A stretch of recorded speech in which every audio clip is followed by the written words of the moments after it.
실제로 중국의 한국의 제품이나 서비스나 기술이 중국에 그 진출된 사례 5가지를 제가 말씀을 좀 드리고자 합니다. 이 강의는 원래 여기에 이제 그 웹3 아카데미에서 요 전체 강의와 관련된 모든 내용을 지원해 주는데요. 이따가 제가 요 끝나고 여기 이제 아카데미 원장님이 웹 3.0에 대해서 한 10분에서 20분 정도 간략하게 설명을 좀 해주실 겁니다. 오늘 말씀 나누고자 하는 것은 우리나라 의료기기를 중국에 이제 수출하고 진출했던 사례. 근데 지금 이 의료기기 시장이 어떻게 변화가 되어 가고 있는지 저희가 실제로 이제 이 5가지 케이스는 저희가 실제로 경험했고 추진했던 일들, 지금 진행 중인 일들. 두 번째로는 문화 콘텐츠를 이제 음악, 영화, 드라마 이런 것들이 어떻게 수출이 되고 중국에서 어떻게 지금 시장이 변화되고 있는지. 그 다음에 세 번째로는 이제 우리나라 R&D 기술이 중국보다 조금 앞서 있는 것들이 있어요. 그런 것들은 어떤 형태로 기술이 수출이 되었는지. 그 다음에 이제 네 번째로는 이 기술하고 사업이 동시에 수출되는 케이스 보고, 마지막으로 이 특별한 기술이라기보다는 이제 이 침대인데, 이 침대가 중국에서 생산 거점을 만들고 중국 파트너가 판매 거점을 구축하는 케이스. 이것도 이제 진행 과정. 먼저 이제 의료기기 시장에 대해서 원래는 이게 이제 한 15분, 10분 정도 해서 50분 정도로 예상하고 있습니다. 50분. 그래서 6시 10분 전후해서 끝내고, 그 다음에 웹 3.0에 대해서 약 한 10분 정도 말씀 나누고 오늘 순서는 마치도록 하겠습니다.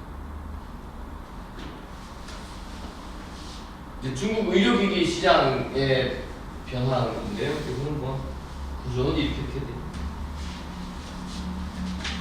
예전에는 중국 의료기기가 사실은 이 기술이 조금 부족했어요. 한국이 좀 많이 앞서 있었어요. 그래서 한국 건 되게 비싸고 효과도 좋았어요. 우리나라, 일본하고 다 아시겠지만. 그랬는데 어느 날 갑자기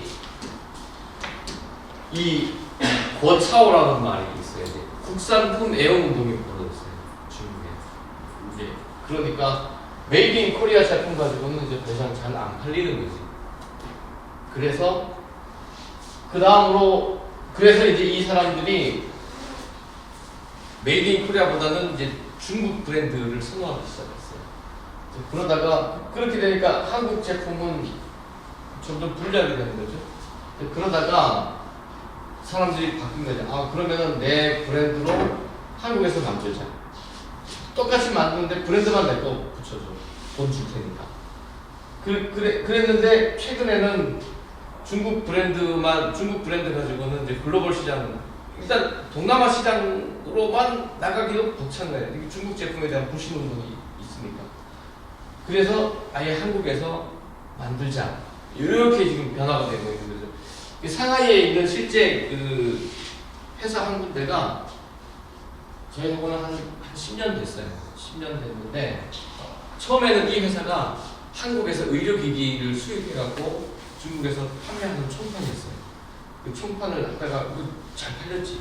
메이드 인 한국 제품이니까. 옛날에 우리 일본산 제품 국내에서 잘 팔리는 거죠. 비싸게 수입도 많았죠. 근데 어느 순간부터 안 팔리기 시작하는 거예요. 이게 왜 안 팔리지? 이게 한국 제품입니다. 메이드 인 코리아의 한국 브랜드. 그래서 이제 이 사람이 생각하는 거죠. 아, 그러지 말고 그러면 야, 내가 돈 줄 테니까 요 제품 내 브랜드로 만들어줘.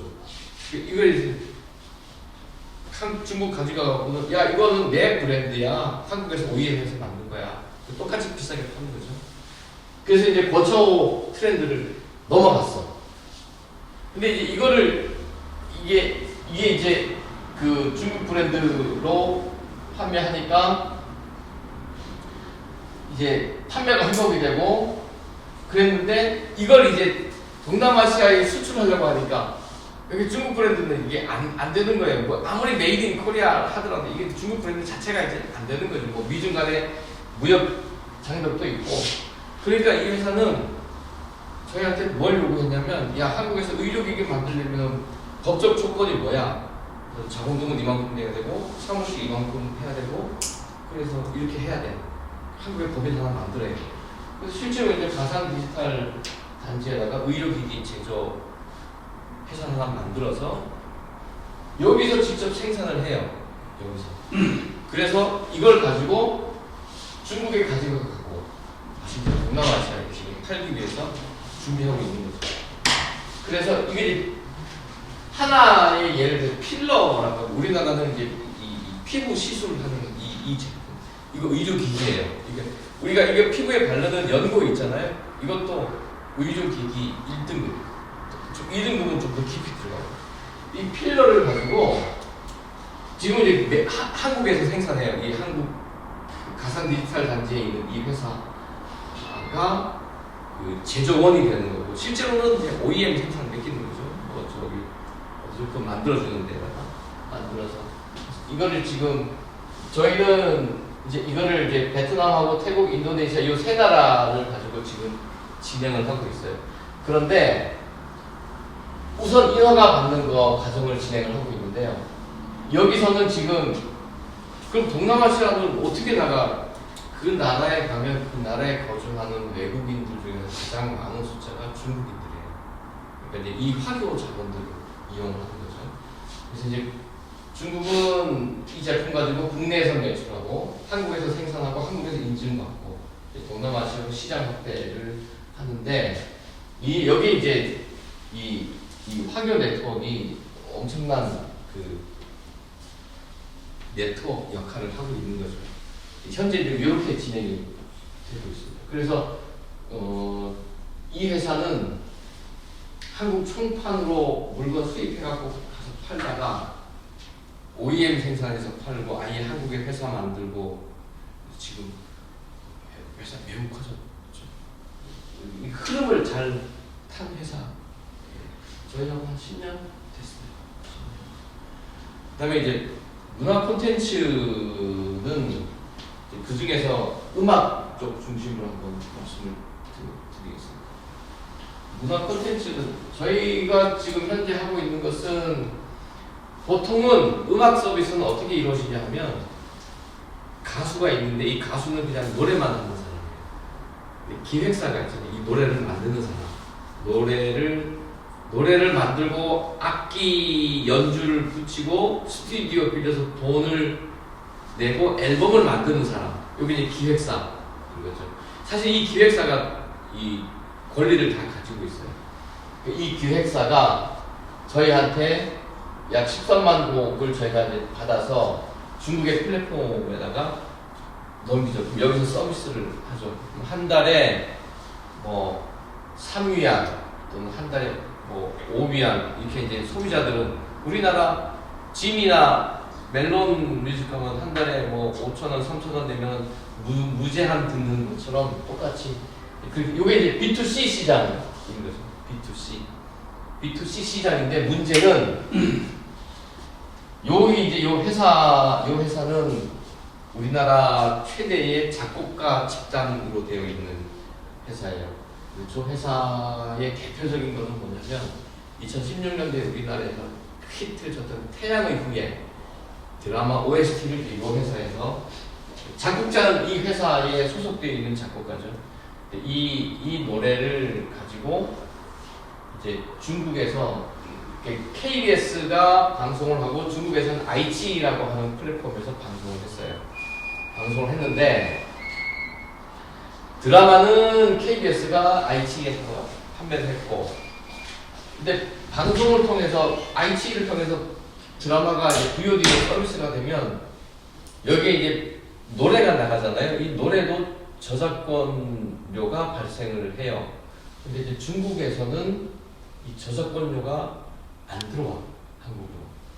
이제 여기서는 이제 이게 굉장히 심각한 문제거든요. 작곡자들은 근데 딴 나라에서는 다 다 정산이 돼서 매년 들어와. 1년에 얼마씩 막 몇백억씩 들어오죠. 그러면 이제 이 노래의 비율에 따라서 이제 작곡자들한테 다 나눠주는데 중국만 돈이 안 들어오는 거예요. 이게 뭐가 문제야? 저 단계에서 요 회사는 이제 저희 상하이 법인입니다. OST를 이제 아까 말씀드렸던 B2C 거래는 통신이나 왕이윈 뮤직으로 해서 그냥 단발성으로 끝나는 것이고 B2B 거래가 있어요. B2B 거래는 이 다음 페이지에 제가 설명을 하겠지만 얘는 B2C인데 B2B는 어떤 거냐 하면 우리 파리크라상 빵집에 가면 배경음악이 들려요. 하루 종일 틀어놓죠. 그런 서비스입니다.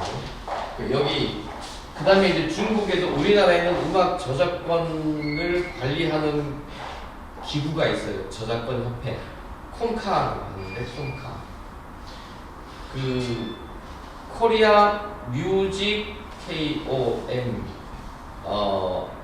카피라이트 어소시에이션 그래서 콩카라고 하는데 중국은 MCSC라고 해요. 뮤직 카피라이트 소사이어티 오브 차이나 MCSC라고 하는데 얘들이 이제 저작권료를 징수하는 의무가 있어요.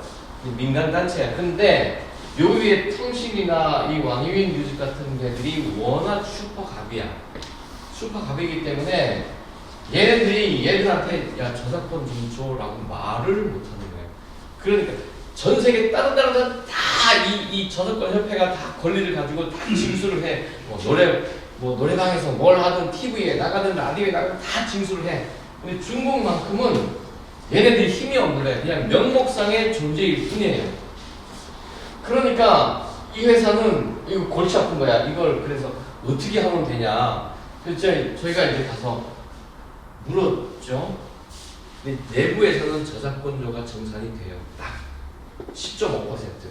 이 음악으로 인해서 매출이 발생하면 그 매출액의 10.5%는 저작권자에게 가는 저작권료로 딱 못이 박혀 있어.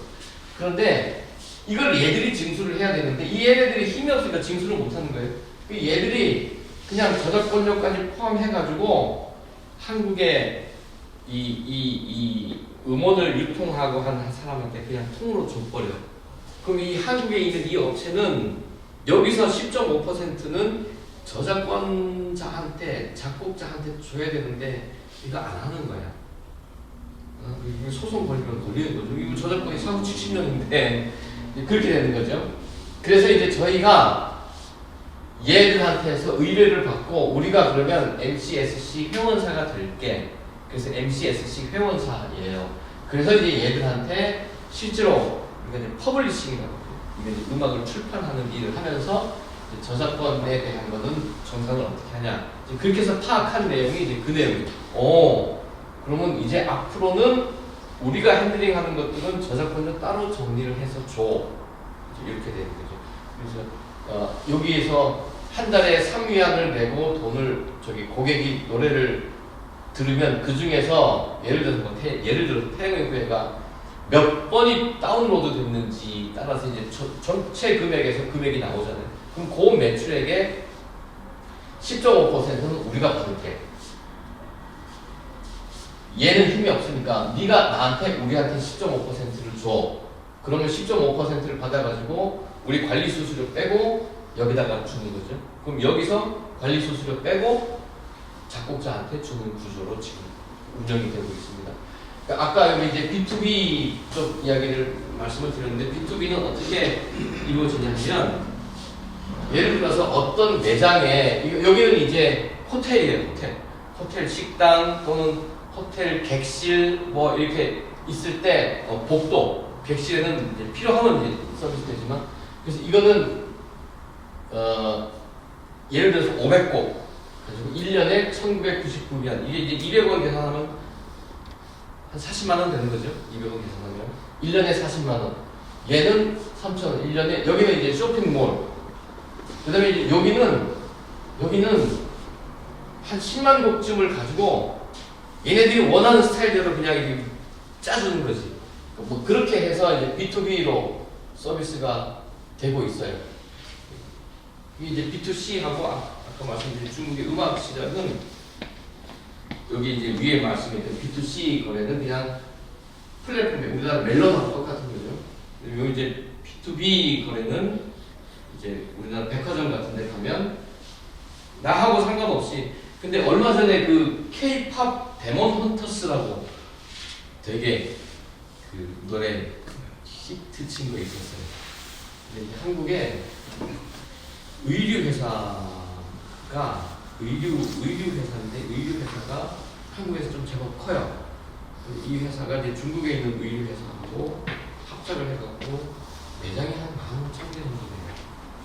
근데 이제 거기에 이 K-팝 데몬 헌터스 플러스 K-팝을 틀면 이 K-팝 데몬 헌터스가 뜨니까 덩달아 이 매출도 늘어난 거예요. 왜냐하면 그 노래를 들으면 매장에 들어오니까 안 그러면 딴 데 가면 돈 내야 되니까 아무튼 그래서 매출이 좀 올랐다 하는 이야기를 내가 들은 적이 있어요. 그 다음에 요거는 좀 재미난 건데요. 혹시 선생님 보성란이 뭔지 아세요? 보성란?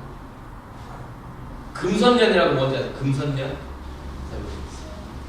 보성란 뭔지 아세요? 뭐지? 우리나라에는 관상용 약초가 있는 거예요. 약초인데 난의 종류 중에 하나인데요.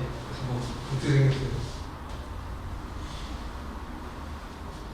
요거는 이제 요 보성란이라고 하는 거는 어떻게 생겼냐 하면 이렇게 생겼어요. 여기 이파리에 선이 가 있는데 이게 금색이야. 그래서 금선년이라고 이야기했죠. 근데 이게 원래는 저 남쪽에 복건성이라고 해요. 대만 앞에 푸젠성에 이게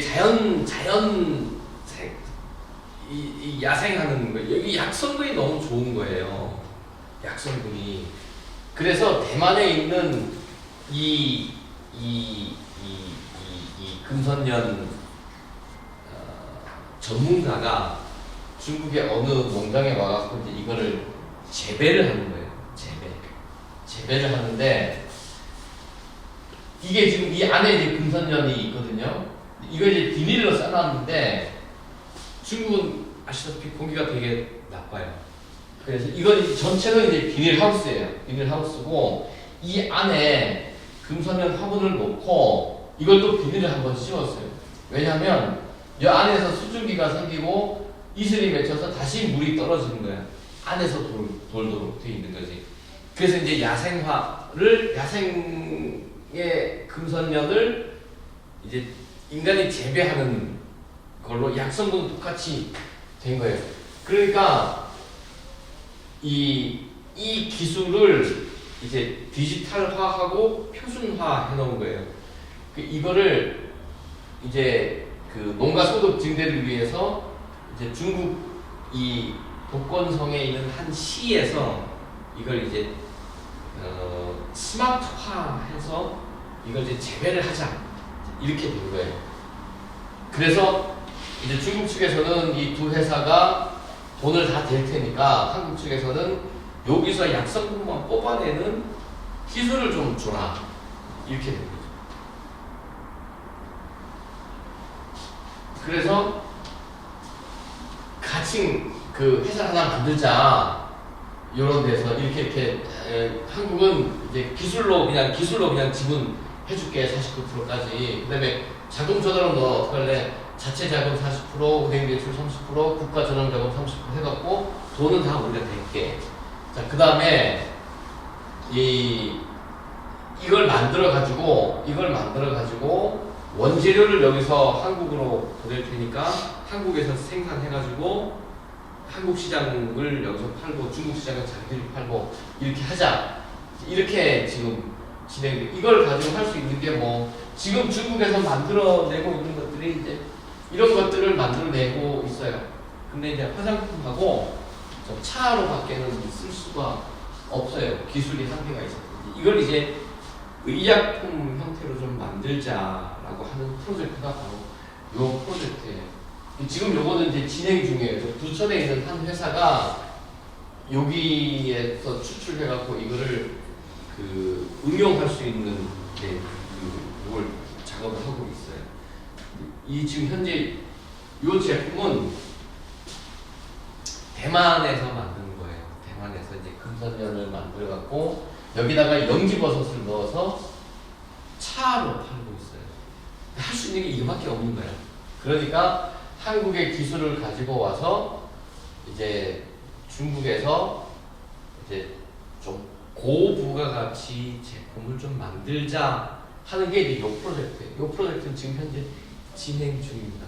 한국에서는 기술에 대한 문서화해서 이제 이 시 정부에다가 제출해 놓고 시 정부는 이제 사실은 중국 지방 정부가 사실 돈은 별로 없어요. 경제가 매우 나쁘기 때문에. 그런데 여기 이제 이 복건성은 대만 자본이 굉장히 많아요. 그래서 이제 대만 자본 가지고 하겠다는 게 이 사람들의 생각인 거죠. 어쨌든 이제 그렇게 지금 요거는 순수하게 그냥 기술만 수출하는 케이스인 거예요. 그 다음에 R&D하고 사업 수출하는 케이스인데 요거는 제가 잠깐 드릴게요. 이거는 커피 좋아하시죠? 커피 우리나라 커피는 두 종류가 있어요. 아라비카가 있고 로버스타라고 하는 커피 종류가 있어요. 아라비카는 주로 저 콜롬비아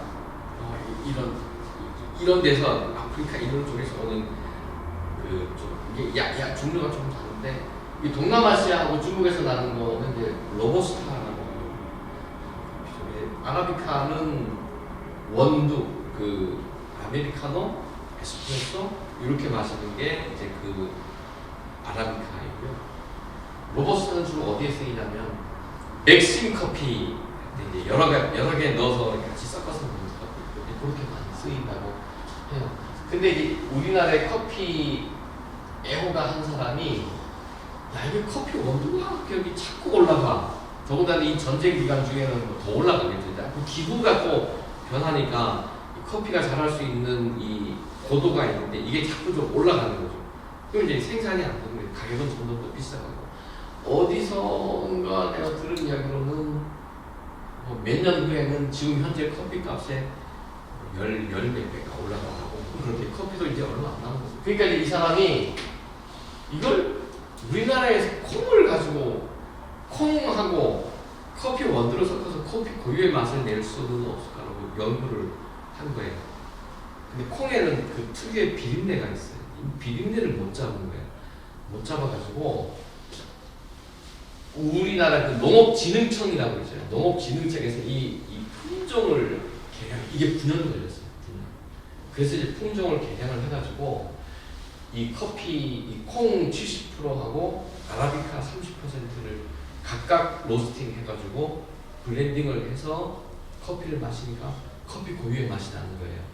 사실 이제 이 회사는 5년 전에 저한테 왔었는데 어디 전시회에서 만났어요. 그런데 이 커피의 맛이 안 났어요. 이제 5년 후에 다시 저희한테 온 거죠. 지금 이게 핵심 기술은 이제 이 품종 아라비카하고 로스팅하고 이 콩을 이제 로스팅을 하고 블렌딩해서 이제 7:3으로 섞어서 하는데 이 콩 재배를 어디서 하냐면 경산시에서 땅을 내줬어요. 경산시에서 땅을 내줘가지고 거기서 약 4만 평의 콩을 재배해서 농가하고 계약 재배를 한 거죠. 아라비카 커피 원두는 이제 중국에서 저쪽에서 수입해갖고 30% 하고 있는데 이 기술을 중국에다가 팔죠. 왜냐하면 중국은 이제 문제는 이거죠. 이제 커피값 가격이 계속 올라간다. 매년 올라간다. 매년 올라가고 이게 이제 로버스타하고 아라비카가 있는데 뭐 이거 저가 시장, 고급 시장. 국내에는 어쨌든 아라비카 입맛에 사람들이 다 익숙해 있는 거죠. 이제 현재 그 뭐 이렇게 한번 가보자 하는 게 이제 이 사람의 생각인 거죠. 그런데 중국은 저 동북 지역에는 콩이 사실 많이 나요. 콩이 굉장히 많이 나는데 콩의 가치가 떨어져 있어요. 가치가 평가 전환돼 있어요. 왜냐하면 트럼프하고 시진핑이 이 무역 협상을 하면서 미국산 대두의 그 관세를 거의 제로로 너무 싼 게 들어오니까 이 농가들이 이거 어떻게 견뎌낼 수가 없고 이 가치가 떨어진 거죠. 그래서 이제 저희가 이제 그 연영성, 길림성, 흑룡강성, 그 동북지역 3개 성에 콩 많이 나는, 콩 많이 심는 시정부에다가 요 기술을 이제 제안을 했어요.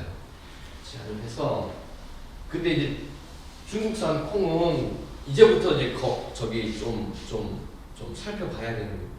이제 우리나라에서 만든 종자는 비린내를 없앤 종자인데 중국의 그 지역에서 나는 그 콩의 종자는 우리가 이제 파악을 해야 되는 거죠. 그래서 근데 어쨌든 콩이 있고 윈난 지역에 가면 물론 이제 그 로버스타이긴 하지만 어쨌든 중국도 커피가 생산이 돼요. 그래서 그 지역의 커피를 이용하고 그 지역의 콩을 이용해서 하면 이 시정부는 지방정부는 굉장히 좋은 일이에요. 자기네 지역에서 나는 제품을 가지고 커피 시장을 만들 수 있습니다. 근데 중국에서는 지금 커피에 꼬냑을 넣는 거, 커피에 마오타이를 넣는 거, 그래서 되게 비싸게 팔려요. 젊은 사람들이 이런 새로운 커피에 눈을 뜨고 있기 때문에 이제 중국 시장을 좀 열자 이렇게 지금 진행하고 있습니다. 그래서 5월 15일, 5월 17일부터 하얼빈에서 이제 중러 무역 박람회가 개최가 되는데 이제 그때 흑룡강성, 길림성, 요정성 이 중에서 이제 콩 많이 나는 시 정부를 대상으로 이제 사업 설명회도 해요. 이 케이스가 이제 기술과 이제 사업을 같이 팔자. 근데 이 회사는 지금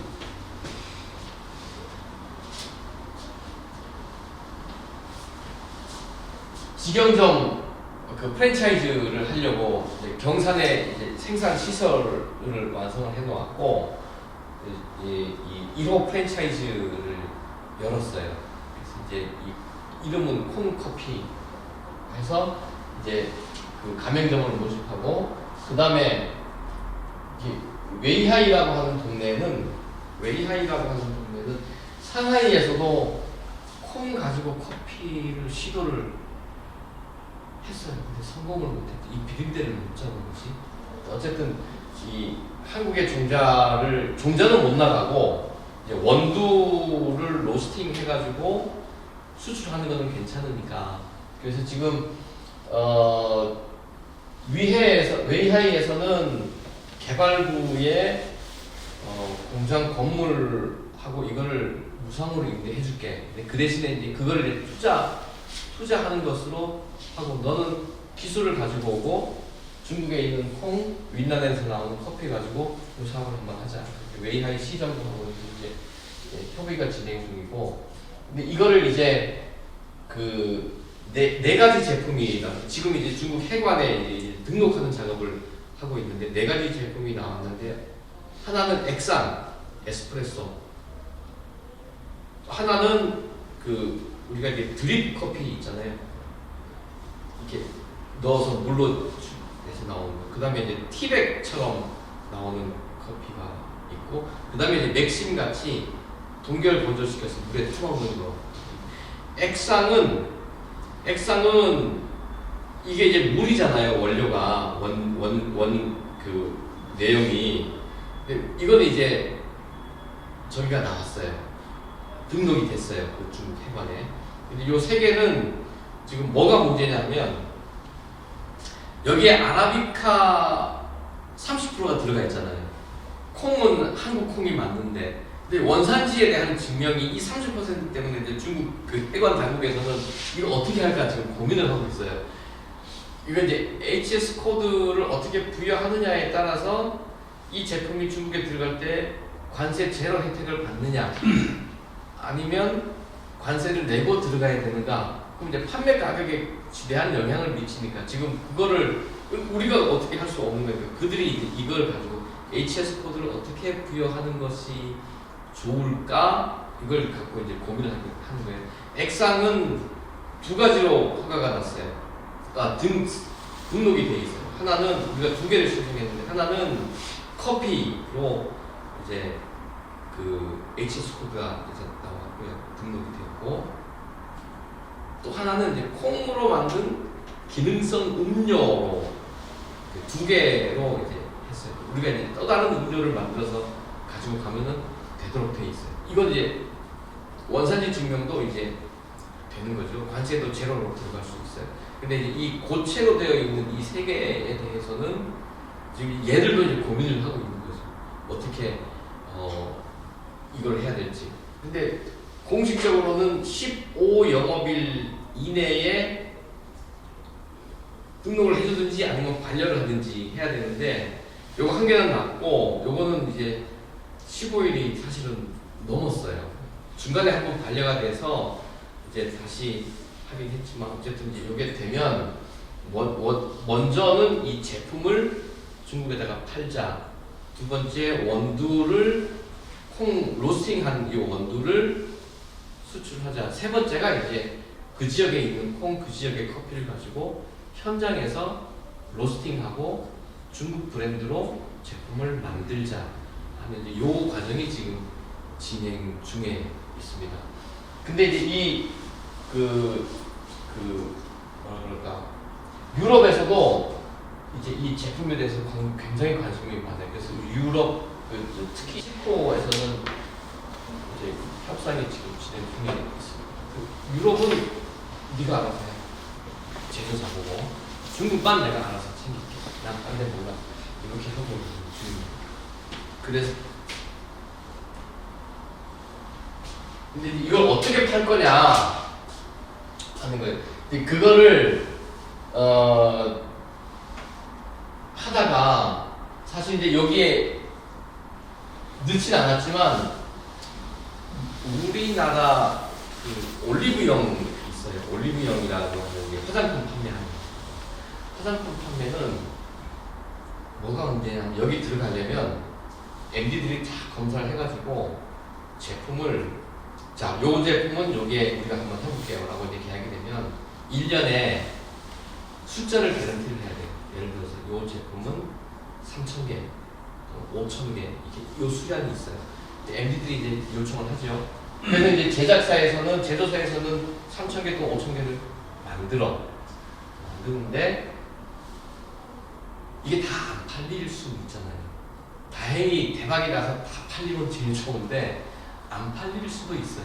남는 제품은 유효기간이 다가오죠. 그래서 이 유효기간 인접한 제품을 우리를 줘. 우리가 중국에다가 팔게. 이렇게 이제 협의를 하는 과정에 저희 그 오랜 그 파트너가 이제 항저우에 가면 이제 렌화 집단이라고 하는 우리나라로 말하면 롯데마트 같은 그런 수준의 동네 소매점인 거죠. 동네 지역 소매점. 이게 이제 약간 매장이 한 3,300개 정도 있어요. 상하이, 항저우 이게 저장성 일대, 그다음에 광저우 3,300개 있는데 여기가 이제 국영 회사예요. 국영 회사인데 판매하는 방법은 두 가지 있어요. 오프라인에 우리나라처럼 이제 백화점 매대 해놓고 판매하는 방법이 있는데 이거는 판매를 하고 재고를 갖다 놓으려면 공간이 있어야 되고 누군가 그 제품을 관리를 해야 되잖아요. 근데 이거 배고파 사실 배꼽이 더 커. 그리고 오늘 한 개가 팔렸어. 오늘이 4월 23일이니까 그럼 당장 물 돈 안 주잖아요. 4월 말에 정산해가지고 우리 회사만 있는 게 아니고 다른 회사 되게 많으니까 이거를 얼마? 그럼 이제 자금 담당하는 부서에서 이게 하려면 이제 6월달이나 돼야 돈 나오겠죠. 이 시간을 우리 이거 다 해. 근데 이 회사는 이게 이제 국영회사이다 보니까 중국의 국영 기업들이 운영하는 복지몰이 있어요. 이 복지몰에 이제 제품을 납품할 수 있는 회사예요. 그래서 이제 그러면 여기에 근데 이 폐쇄몰이기 때문에 외부에서는 검색이 안 되는 거죠. 되게 저렴하고. 그래서 여기다가 이제 일단 그 커피도 넣자. 근데 이 유통기한 임박한 제품들은 허가가 있어야 돼. 이거 여기다 온라인에 올려서 팔려면. 근데 화장품 허가 사실 안 나와요. 안 나와. 이제는 우리나라 화장품 가지고 가도 안 팔려. 중국 로컬 제품들이 너무 잘 나와. 근데 이거는 커피니까, 근데 젊은 사람들이 건강에 대해서 그 콩에 단백질 성분도 있고 하니까 한번 해보자고 하는, 지금 이제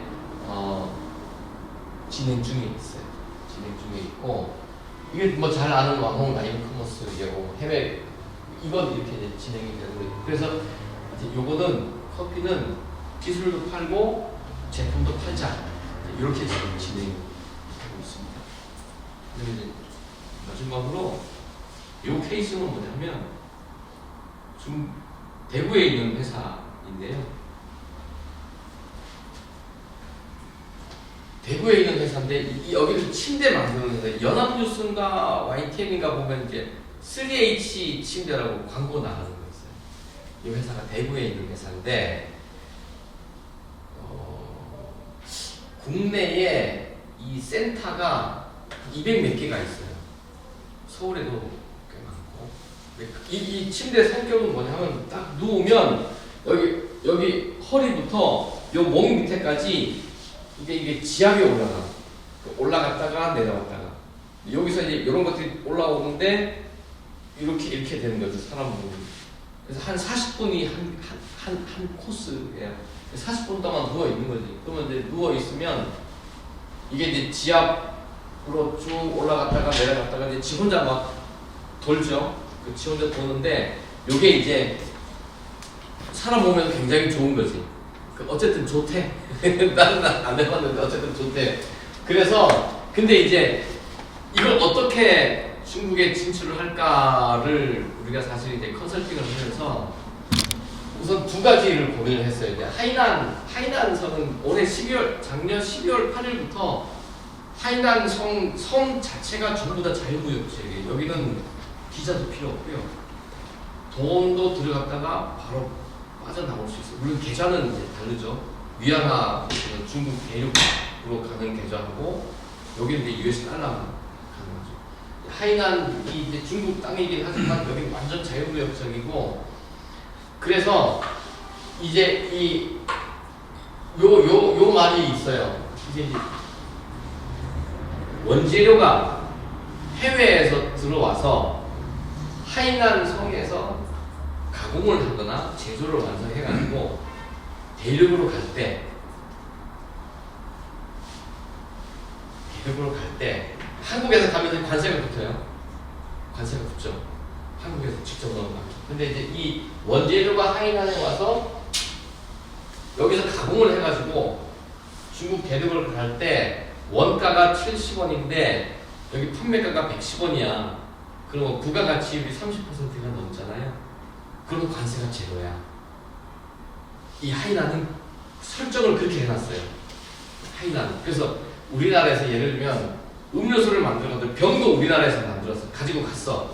그 병은 우리나라 거고, 그 벌크로 가서 액체도 거기 가서 이제 집어 넣었어. 병 뚜껑만 거기서 닫으면 이거는 메이드 인 하이난이 되는 거예요. 하이난이 그렇게 해놨어. 그리고 여기는 모든 지역이 자유무역 지역이라서 홍콩이 망했잖아요. 제2의 홍콩처럼 완전 하이난을 만들고 싶은 거지. 그래서 이제 거기서 하이난성에서 서쪽으로 직선으로 가면은 베트남 나오고 가깝죠. 그래서 여기가 좋겠다. 여기 가서 한번 생산을 해서 대륙 시장으로 가자. 그럼 관세도 없어. 좋아. 근데 너무 멀어, 거리가 너무 멀고, 그 다음에 여기 여름에는 너무 더워요. 겨울엔 괜찮아. 그런데 가서 이제 현지에 있는 몇몇 사람한테, 야, 너 같으면 여기 들어와서 이거 좀 하려고 하는데 너 같으면 어때? 나 같으면 그거 땅도 안 살 거고 근데 아직은 이제 이게 계란이 먼저냐 닭이 먼저냐 이 싸움인 거죠. 이게 아직 활성화는 분되어 있어요. 이걸 알리려고 하는 거고. 두 번째로 그래서 이제 하이난 성을 가지고 갈까를 생각을 해봤어요. 아 이게 너무 뭐. 근데 이제 웨이하이는 여기서 딱 비행기 타면 1시간 걸리잖아요. 배로 가도 금방이고 웨이하이도 항구가 있고. 근데 이제 웨이하이 시정부는 우리 지역 여기도 우리 지역을 좀 알려드리면 여기는 이제 시 정부니까 우리는 알려야 되겠어. 땅도 주고 뭐든지 다 해줄 테니까 오기만 해. 그래서 여기는 공장을 주고 임대료를 안 받을게. 그 대신에 그거를 내 지분으로 줘. 요 구조예요. 그래서 이거를 이제 지금 진행을 하고 있습니다. 현재는 이제 절강성에 있는 어떤 기업하고 이제 계약을 체결했어요. 우리하고 만나기 전에. 작년 8월달에 만났는데 계약은 작년 7월달에 했어요. 한 발 늦었지. 근데 뭐 할 수 없어요. 근데 이제 이 회사는 중국 회사 이름으로 중국 브랜드로 여기 3H, 3H라고 하는 거는 안 쓰고 이제 그 브랜드로 쓰는 거예요. 거기서 만들고. 그 다음에 이제 한국에서 기술을 제공한다. 뭐 현재는 이제 그런데 이제 웨이하이에서는 니네가 직접 와가지고 여기서 만들면 니네 브랜드로 니네가 만들어. 니네 거야. 그런데 판매는 우리가 책임질게. 요렇게 됩니다. 그래서 일단은 중국에서 얘네들 이름으로 하면 브랜드는 얘들 거잖아요. 3H가 아니고. 그런데 이제 웨이하이는 3H라고 하는 브랜드를 그대로 쓸 수 있고 투자도 받을 수 있어. 지금 그래서 이게 여기가 이제 3H에서요. 이분이 회장이고. 근데 이걸 이제 우리가 그 상하이에 있는 이제 구량 건강이라고 하는 여기는 좀 있는 사람들 공산당이 여기 와서 관리받고 가는 곳이에요. 우리나라로 말하면 뭐 피부관리실 플러스 고위급들 휴게실 같은 요게 이제 샘플을 2대를 갖다 놨어요. 와서 일단 써봐. 그래서 여기는 이제 상하이에 본점에 하나 있고 그 다음에 여기 이제 웨이하이에도 있어요. 그래서 여기 하나, 상하이에 하나 이렇게 갖다 놨죠. 근데 물건이 갈 때는 웨이하이로 갔어요. 웨이하이로 가서 그리고 시정부에서 나와서 뭐 관세도 그냥 다 물론 샘플로 들어가는 거니까 그렇게 했는데 이제 결국은 요 회사가 웨이하이에서 생산하고 웨이하이에서 판매하는 것으로 이렇게 구조를 짜고 있는 중입니다. 어쨌든 이제 저희가 그 오늘 말씀드린 그 핵심은 이렇게 5가지를 우리가 진행을 완료한 것도 있고요. 지금 진행한 커피하고 여기 그 침대 케이스는 지금도 진행 중이죠. 진행 중인데 어쨌든 이제 중국의 뭐 시장이 있다 없다 뭐 기술이 뺏긴다 안 뺏긴다 뭐 그것 따지면 사실 못하는 거죠. 어쨌든 이제 이렇게 지금 저희가 진행을 하고 있고 중국은 그래도 사람이 많아서 시장은 중국밖에 없다. 저는 생각이 그래요. 그리고 저희가 지금 하고 있는 일 중에서 이제 한국 거를 가지고 가는 일도 하고 있지만 중국에서 이제 그 산업용 컨베이어 벨트를 수입해서 이제 그 생산 현장에 납품하는 일도 하고 있습니다. 이제 주로 이제 채석장, 쓰레기 소각장, 산업 폐기물 소각장 이런 데들은 컨베이어 벨트가 많이 쓰고 우리나라에서는 생산을 못해요.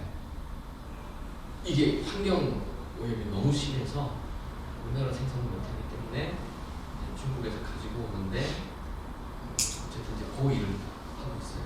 근데 이제 최근에 이제 전쟁 나면서 원유가 공급이 안 되니까 이게 자꾸 올라가요, 가격이.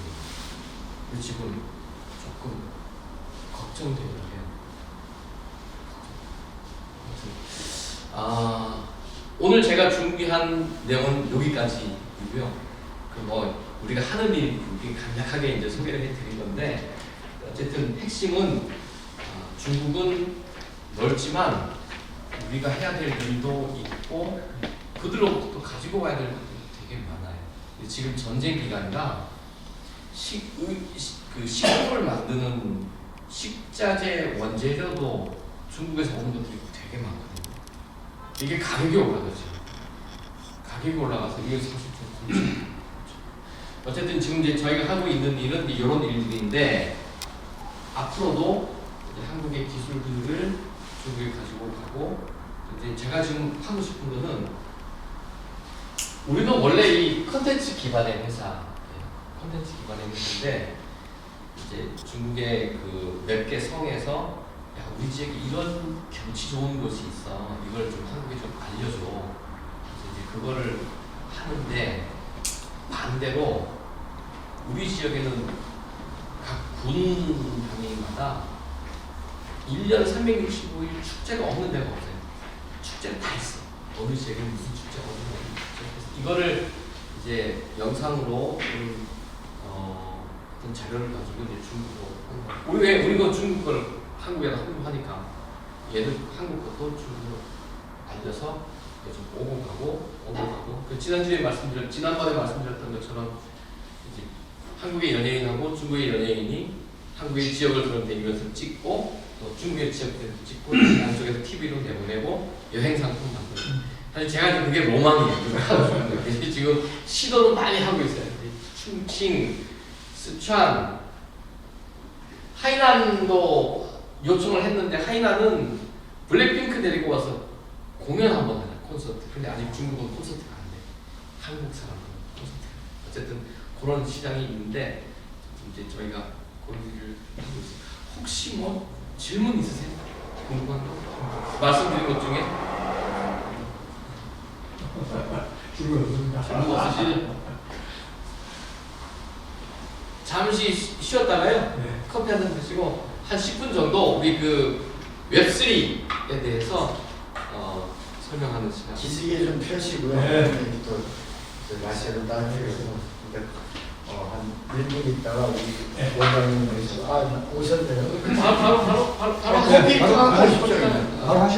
커피 타고 오시고 이게 그냥 그대로 시작하도록. 이게 플레이트가 안 되는 거야. 화장실도 다. 화장실. 이거 여기 해놨는데. 그걸 안 꽂아서 그런가? 이게 안 되더라고. 네? 이게 어느 나라 배터리가 다 나갔을 수도 있고.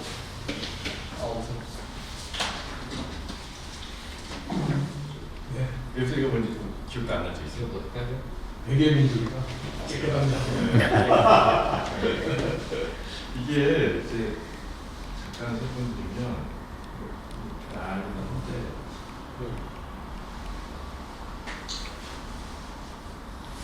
이게 이제 우리가 인터넷이 일상화되기 시작한 게 일반인들한테 공개된 게 기술적으로는 앞서 있었지만 이제 90년대 초부터 인터넷 쓰기 시작했죠. 그래서 이게 이제 인터넷의 발전 과정이에요. 근데 이거를 보통 공부하는 사람들이나 기술하는 사람들이나 이런 사람들은 이런 거 구별하기 좋았죠. 그래서 구별을 한 게 뭐냐면, 얘는 그냥 인터넷만 그러니까 정보만 보는 그러한 시절. 그러니까 저희로 생각하면 이제 90년대. 예. 그래서 그때는 네이버나 야후나 그냥 정보만 볼 수 있었죠. 광고가 있고 뭐 클릭하는 정도만 됐었는데, 이게 이제 웹 2.0은 어떤 거냐면은, 이전에 물론 이제 있었어요. 블로그에 글도 쓰고 막 이런 것도 있었는데, 그런 것들이 좀 더 일상화되는.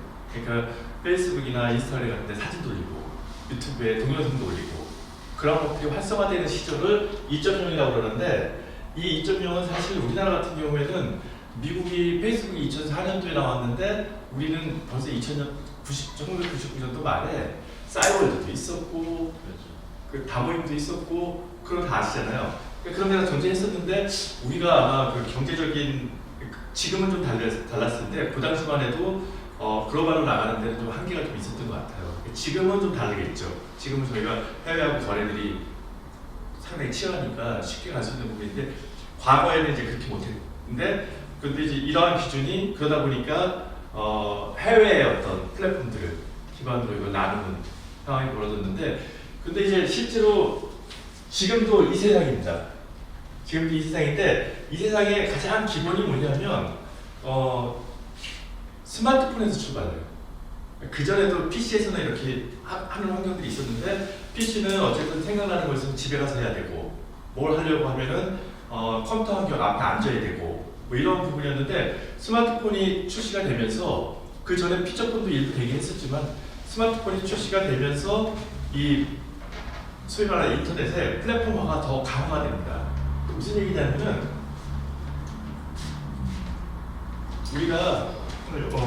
우리가 정보를 이렇게 사람들이 일방향으로 바라보는 것들이 소위 말하는 1.0이에요. 근데 어느 날 사람들이 누가 사진을 이렇게 올려. 그러면 이거를 또 이 사람들이 다 같이 봐. 그래서 그러한 시절이 갖춰지고 있는데 여기에 새로운 사람들이 등장합니다. 스마트폰 세상에 누가 들어오냐면 배달의 민족, 카카오 택시, 쿠팡, 그리고 야구자 이런 것들이 나와요. 그러다 보니까 이 사람들이 이러한 부분들이 이 안에 플랫폼 안에서 사업을 하려고 해요. 그래서 어떤 사람은 여기다가 지금 중국 얘기하고 있지만 실질적으로는 스마트폰이 나오면서 우리나라가 90년대 말에 노태우 정부 때부터 김대중 정부 때까지 광케이블 엄청 깔고 저 산국대까지 선을 깔았어요. 너무 잘 깔은 거지. 그래갖고 우리는 인터넷에 국도도 좁지만 인터넷에 되게 강해. 그러는데 중국이나 인도네시아 같은 경우에는 중국은 너무 광활해요. 그러니까 비용이 많이 들어 통신망을 구축하는데. 그리고 인도네시아는 또 섬도 많아. 그러다 보니까 얘네들이 2007년도부터 2010년 사이에 스마트폰이 나오면서 모바일 환경이 구축이 되면서 그쪽으로 확 돌아서요. 그러니까 세상이라는 게 이렇게 리니어하게 가야 되는데 얘네들은 이거 건너뛰어버려요 그냥. 그래서 어떤 의미에서는 모바일 사업 같은 게 인도네시아나 중국이 저희들보다 더 활성화되어 있습니다. 저희들은 소위 말해서 진입장벽을 우리 스스로가 만들었지. 그런 거 기억나세요? 혹시 박근혜 대통령이 천송이 코트 사기 하더라고. 별에서 온 그대라는 드라마에 그 천송이가 나온 코트를 사고 싶은데 외국에서도 공인인증서가 없어서 못 샀어요. 제발 그 공인인증서 업체라고 박근혜 대통령이 얘기를 했는데도 그로부터 10년이 걸립니다. 그런데 어떤 의미에서는 그게 이제 뭐의 건데 뭐냐면 우리는 너무나 철저하고 너무나 잘 만든 거예요. 금융 보안을. 공인인증서라는 거. 너무 잘 만들어 놓다 보니까 그것들 건너뛰어야 되는 뭔가에 대해서는 거부감들이 생기고 법 제도에 걸린 거죠. 그래서 요새 우리나라 샌드박스 같은 것도 하는데 저희들이 가끔 저희들을 비하하는 경우들이 있는데요. 법 제도는 어떤 의미에서 우리나라가 서구보다 더 잘 돼 있습니다. 법 제도는 과도할 정도로. 그러니까 그것들을 많이 발의도 하고 우리 국민들이 너무나 많이 요구를 해. 그 요구를 거의 받아들여주다 보니까 어떤 의미에서는 저희가 미국이나 유럽보다도 더 법이 철저해요. 더 명확하고. 그런 부분들이 있는데 어쨌든 얘네들이 배달의 민족이 식당을 우리하고 연결시켜주고 여기 이제 배달의 민족이 있는 거죠. 그리고 여기에 택시들이 연결시켜주는 카카오 택시가 있어요. 여기에 호텔들이나 B&B 같은 걸 연결시켜주는 야노자가 있고 배달의 민족 식당 아닙니다. 그쵸? 배달의 민족 식당 있는 거 아니잖아요. 그들의 위치는 여기 식당이 아니고요. 여기 중간에 와 있습니다. 카카오 택시 회사인데 택시 회사가 아니에요. 여기에 들어와 있습니다. 그러면서 하는 것들이 뭐냐면 이렇게 집중이 되다 보니까 어떤 현상들이 나타나면 선생님 정보는 공공의 것이라는 생각에 대해서 어떻게 생각하세요? 개인의 것이 아니라 정보요? 개인 정보. 그게 공공의 것이라는 제 생각에 어떻게 생각하세요? 거부감이 많죠. 예, 거부감이 많죠. 그런데 그게 현실이잖아. 예. 그러니까 막 저기 누가 그러더라고요. 내 정보는 캄보디아에 가 있다고. 뭐 이용하려고 해도 뭐 독한 엔터 쳐야만이 그걸 이용할 수 있죠. 그렇죠. 그러니까 그게 이렇게 집중되어져서 우리가 뭔가 여기에 들어가 있지 않으면 아무것도 못해요. 네이버에서 물건도 못 사고요. 쿠팡에서 뭣도 못 사고요. 아무것도 못해. 그리고 심지어는 은행도 못 써. 이렇게 중앙화되어 있는 부분들이 있는데, 그런데 얘네들은 이렇게 우리가 오가는 중간에 서서 모든 정보를 다 갖고 있습니다.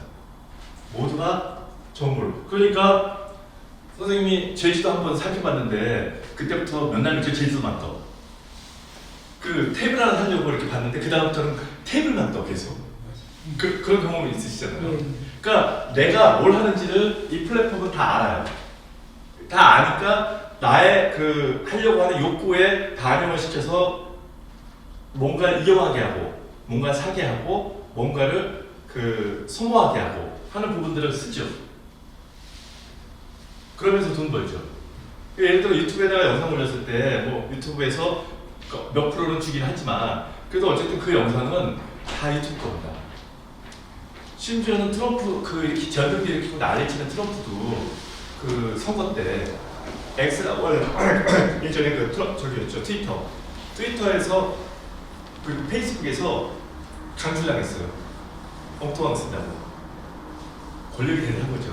미국 대통령도 너는 우리 회원 아니야. 잘라낼 정도로 막강한 힘을 갖고 있는 것들이 플랫폼이에요. 그러다 보니까 세상에 대해서 이제 어떤 사람들은 이게 좋은 건가? 이게 제대로 된 걸까?에 대한 고민을 하기 시작하죠.